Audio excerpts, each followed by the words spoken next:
Alright guys, welcome back to the Combustion Guys YouTube channel, and today we're taking a look at the all-new 2024 Chevy Trax. So Todd was very interested into why on earth they brought this back, especially since it seems like it's basically already existing with the Chevy Blazer. Why does this exist? And I'm not totally sure. My best guess is that it's cheaper. So we're going to take a look at this and hunt through the models and see what is the best options on this brand new vehicle from Chevy. So let's take a look.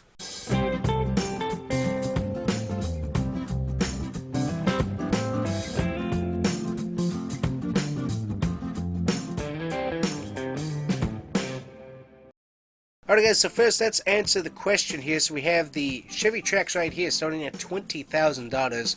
Then we come to the Blazer, so you can see the styling right here. It looks very much the same. Then come down right here and styling, very much the same. So 20,000 versus 35,000.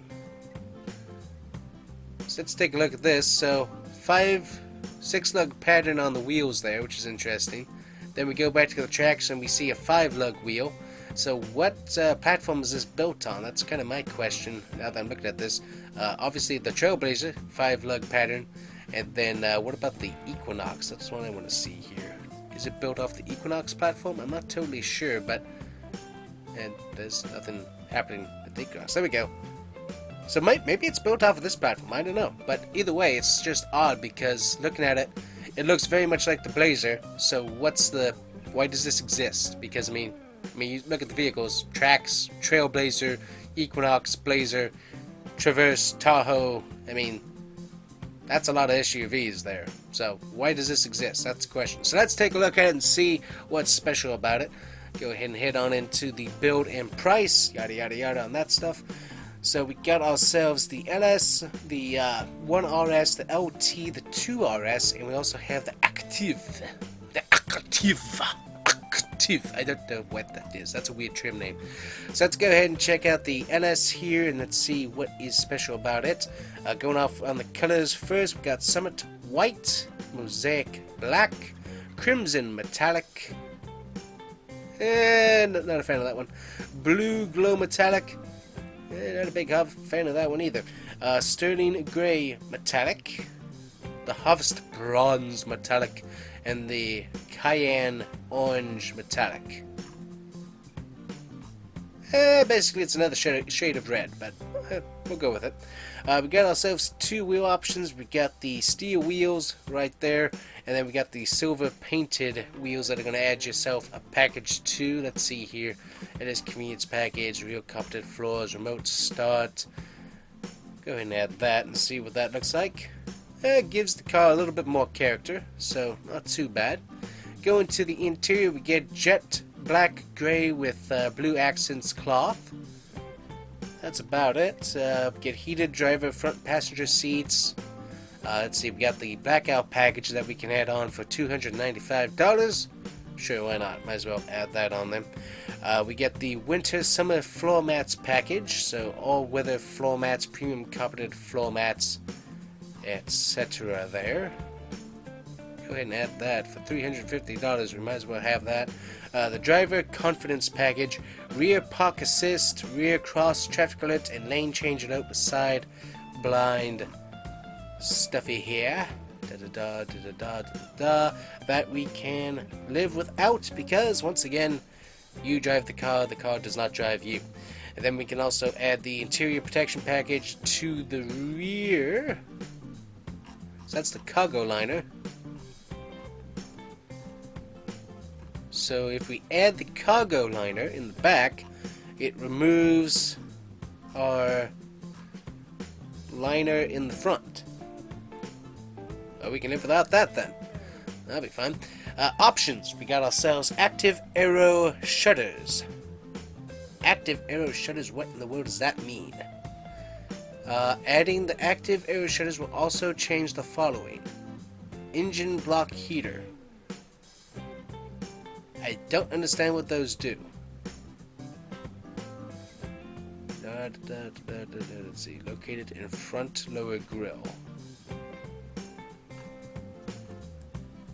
What are the purpose? What purpose does it serve? Let's see if we can steam what the purpose is for this. Ah, I think, well, let's see. So we got that. Okay, so it takes away the, this piece right here is basically what it does, and it adds... No, I want to see the picture in larger scale. And it adds this. That's what it does. Okay, I like that. It gives it a little bit more character. I was thinking that it didn't actually make a difference, but it actually does change things up quite a bit there. Let's move on. We got the front and rear splash guards. Absolutely, might as well have that. And keyless entry, no thank you. Mechanical options, those are already added, so we're good on that. So, in the end, that's what it looks like. So it apparently didn't add any of that, so I'm not sure what, I don't know what it's talking about then. $23,000, $850 is your grand total. That's in Maverick territory. That's a pretty decent price for a little SUV. I like it. Going to the 1RS, we got the 1.2 liter turbo engine, in case I didn't mention that already. Ooh, we got Cacti Green. Cacti. Ooh. I like the Cacti Green. I like it. I like it very, very much. It looks good. We got Cayenne Orange on the skin. Also, we get the Nitro Yellow and the Fountain Blue. Ooh, I like a Fountain Blue. Let's see, Cacti Green or Fountain Blue. Well, I could save myself $400, so we're going with Cacti Green. That is how we make decisions. We saved $400. Hey. And wheel option, could also live without that, but we'll go with it. Nothing different really in the interior packages. Winter package, go ahead and add that. Driver confidence package, we can skip that. Sunroof package, we can also skip that. Sunroof, front rear splash guards, go ahead and add that. 23,740 to my spec. That's not too bad. Like, what was the... Yeah, it's still the cloth seat trim, so nothing changed on that. Back to trims. Go to the LT here. I'm going to expect that we're going to get same colors here. So let's see. Let's go with a Harvest Bronze on this. No. Nah. No, we're going back to the orange. I don't know. I don't like any of those colors. With how it's styled, I don't like any of those colors on it really, other than the orange. The orange looks pretty good.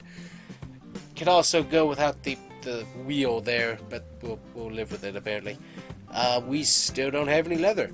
Okay, so I guess that's why they're keeping it cheap. So we got that option, or we have the jet black with yellow accents. Ooh. So blue accents or yellow accents.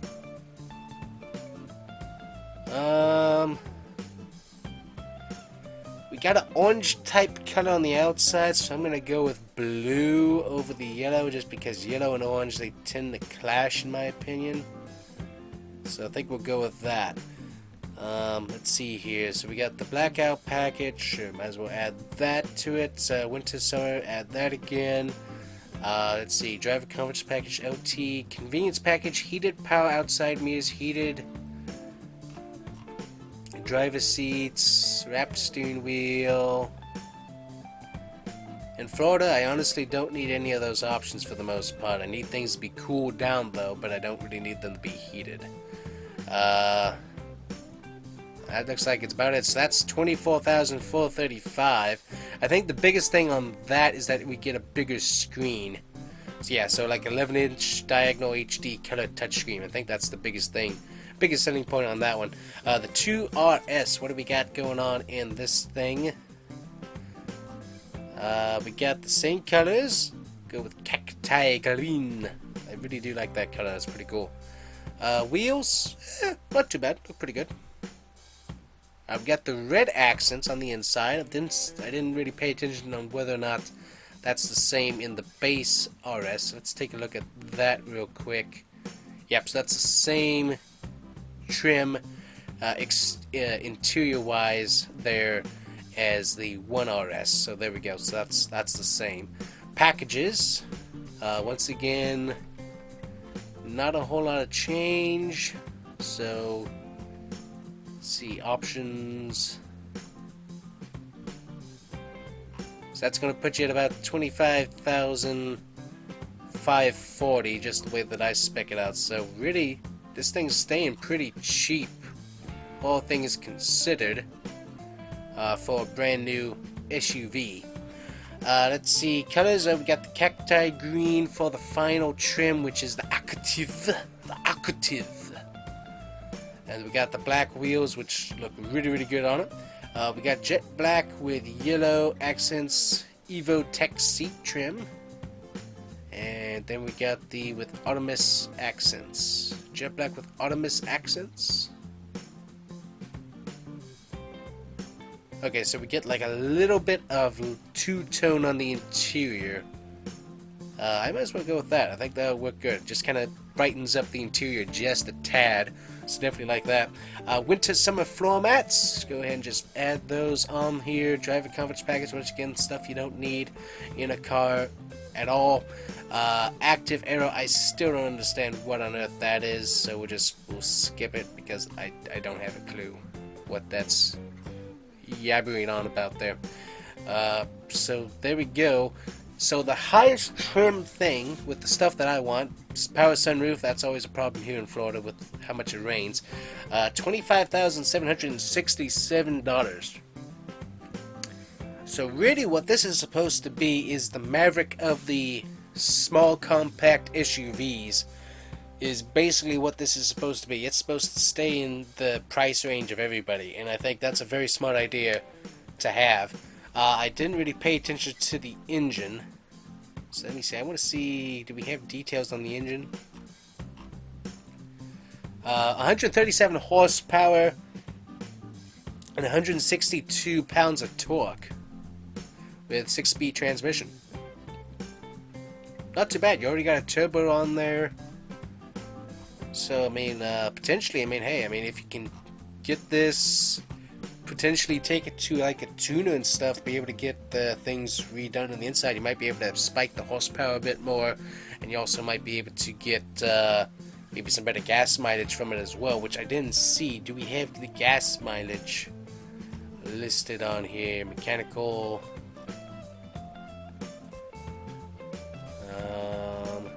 I don't see anything on the gas mileage. Highlights.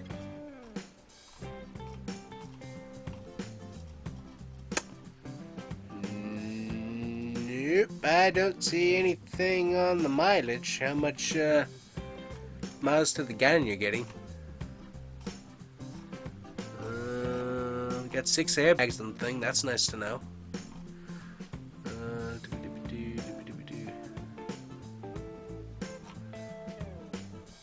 Yeah, I'm not seeing any gas mileage things. Let me go check some other stuff, but honestly, basically any trim is in your price range. If you're able to afford a Maverick, you should be able to afford one of these, in my opinion. But yeah, that's a nice SUV. Not too bad. Like it. But yeah, let me see if I can find what on earth this thing's running on the gas mileage, 'cause that would be kind of nice to know. So in the end, guys, I kept looking, and there's nothing on the gas mileage on their website or just on the trim, just on the Trax page of what this thing's doing miles to the gallon wise. So I'm not sure what that's about, but they are not showing you what that engine's getting. So that could be that it's getting really good and they don't want to tell anybody about it, or it could be that it's pretty pathetic and they also don't want to tell anybody about it. So I'm not sure what's going on with that, but that's kind of strange to me. Seems like you'd kind of want to tout what the gas mileage is just a bit more, but that's just me. So anyways, interesting. I like the build, the cacti green with the blackout package. I think is probably my favorite go-to on this particular SUV. Not sure how the interior is. I'd have to check it out hopefully at the car show once that comes up, but it looks interesting, that's for sure. So anyways, guys, let me know what you think about the Trax. It looks decent, and it's not a hybrid as far as I know, and it's also not electric, so I like that. No electric. Nice. Anyways, guys, thanks for watching. Make sure you hit that like and subscribe button, and we'll see you guys here next time on the Combustion Guys with another video. Bye-bye.